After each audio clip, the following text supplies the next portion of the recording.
Herkese merhaba arkadaşlar, kanalımıza hoş geldiniz.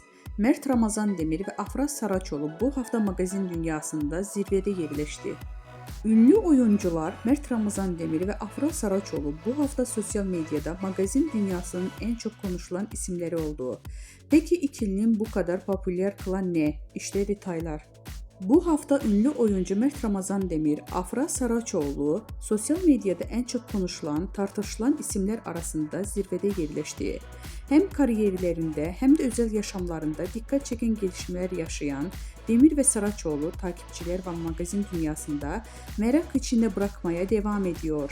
Mert Ramazan Demir son dönemdeki projeleriyle adından sıkça söz ettiriyor. Genç oyuncu son olarak bir dizi projesinde başrollerini oynayarak büyük bir çıkış yakaladı.